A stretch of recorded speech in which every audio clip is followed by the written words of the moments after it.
This is a Squiz podcast. We're your shortcut to being informed. Squiz Kids! It's your daily news fix. Fun, free, fresh. Good morning and welcome to Squiz Kids Today, your fresh take on what's happening in the world around you. I'm Bryce Corbett. It's Tuesday, June 7. In Squiz Kids Today, MinJee Lee, our new sporting hero. The Alaskan husky that went walkabout. Why giraffe necks are for headbutting, and Kung Fu Panda wins again. That's what's making news, kids style. The lowdown. Australia has a new sporting hero in the shape of MinJee Lee, the girl from Perth who yesterday won the most prestigious golf tournament in the world and collected a record amount of prize money for her efforts. I'm talking about the US Women's Open, a golf tournament that took place over the weekend just gone at a golf club called Pine Needles in the American state of North Carolina. It's the toughest tournament in women's golf, and it comes with a $2.5 million prize for first place, which MinJee walked home with after streaking to an early lead in the competition and never looking back. It's the biggest single prize ever awarded in the history of women's golf, and it makes the 26-year-old from Western Australia only the third Australian to win the highly coveted tournament. Coveted means something that lots of people want. And as impressive as MinJee Lee's efforts on the golf course were, it was her incredible backstory and love of her family that made headlines yesterday too. MinJee is of Korean heritage. Her parents migrated to Perth from South Korea before she was born. Together with her younger brother, Min Woo, MinJee went on to become a young golf champion in their hometown of Fremantle before joining the professional golfing circuit. Yesterday, her brother Min Woo tweeted that his sister was just a kid from Perth and that he had tears of pride in his eyes. See, little brothers aren't all bad. I've stuck a link in today's episode notes to video of MinJee's winning putt, a little video she recorded after winning the competition, and her brother's sweet tweet. You're welcome.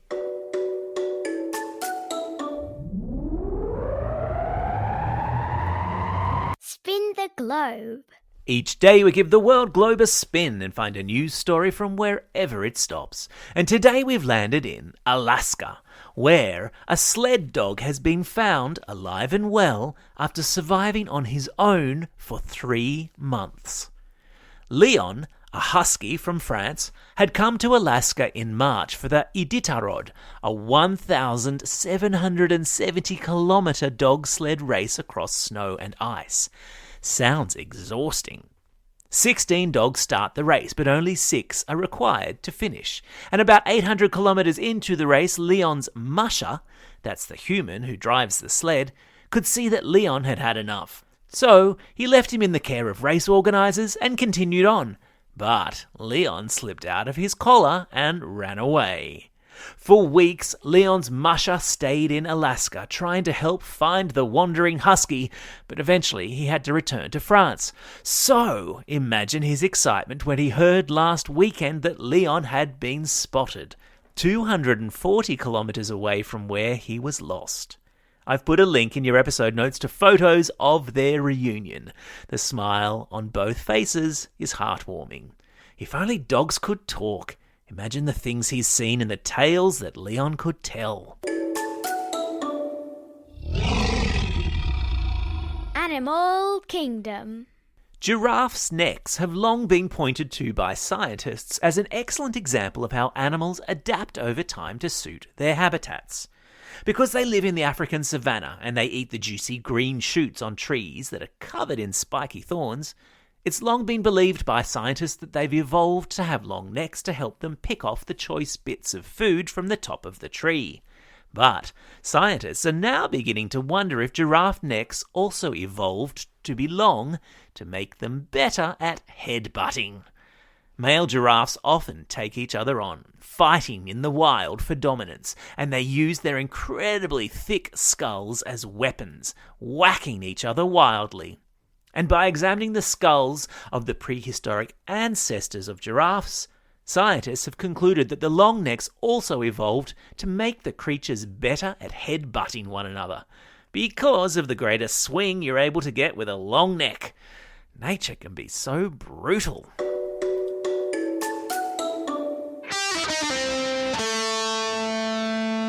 Pop Culture Corner. And the stars were out to play in California yesterday for the MTV Movie and TV Awards, with Spider-Man, No Way Home, and the Marvel series Loki the big winners on the night.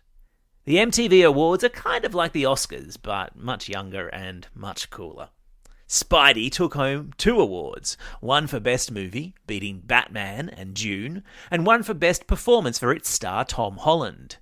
Olivia Rodrigo picked up an award too for her documentary Driving Home to You, but the best moment, to my mind, belongs to the very funny Jack Black, who somersaulted in to accept his award for comedic genius, dressed, of course, as a panda. Why? Because he's the voice of Kung Fu Panda. And he's also the teacher in School of Rock, and the Bethany character in Jumanji, and the writer in Goosebumps. The man is seriously funny. I've stuck a link in today's episode notes to his appearance at the awards. Again, you're welcome.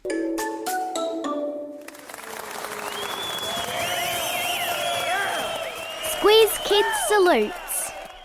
This Squiz Kids salute is brought to you by the Fred Hollows Humanity Award, which, for the last 10 years, has recognised awesome Year 6 kids who are doing positive things in their community. And today, we salute Fremantle's Leon Valley, who was named a winner in last year's awards for the awesome work he did helping out a classmate.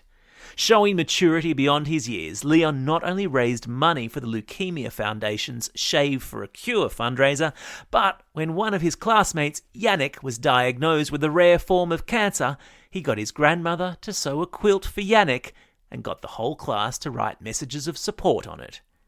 If you or a Year 6 student you know has done something to show compassion and kindness in your community, you can nominate for the 2022 Fred Hollows Humanity Award by visiting hollows.org/Humanity Award. That link is also in our episode notes. And keep listening for an upcoming Q&A with all of last year's winners. Time for the quiz. This is the part of the podcast where you get to test how well you've been listening. Question number 1. Which Aussie city did Australian golfing champ MinJee Lee grow up in? Yes, that's right, she grew up in Perth and Fremantle. Question number 2. Which superhero movie won the Best Movie Award at the MTV Awards yesterday? Yeah, that's right, it was Spider-Man, No Way Home. Question number 3. What breed of dog is Leon, the pup who went walkabout in Alaska?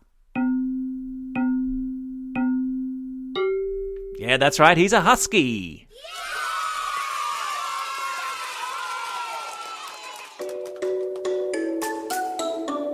Shout-outs. It's June 7. Today is adventurer Bear Grylls' birthday, and it's also World Food Safety Day, which is something of a coincidence because I sometimes think the food Bear Grylls eats is less than safe. But there you go. It's also a special day for these Squiz Kids celebrating a birthday today. Lachlan from Upper Mount Gravatt, Alexander from Balcombe Hills, Grace from Surat, Emily from Forest Lake, Olivia from Wahroonga, Dot from Gladesville, and Addie from Fig Tree Pocket. And classroom shout-outs today are going to Class 5, 6 and Ms. Coates at Surat State School, Classes 2, 3 and 4 at Millfield Public School, Class 6W at Villa Maria Catholic Primary School in Hunters Hill, Class 5, 6S at Wesburn Primary School, and finally, Class 6T and Miss Z at Labrador State School. Don't forget, if you've got a birthday coming up and you want a shout-out, or if you're after a classroom shout-out, drop us a line at squizkids@thesquiz.com.au. Well, that's all we have time for. Thanks for listening to Squiz Kids today. We'll be back again tomorrow.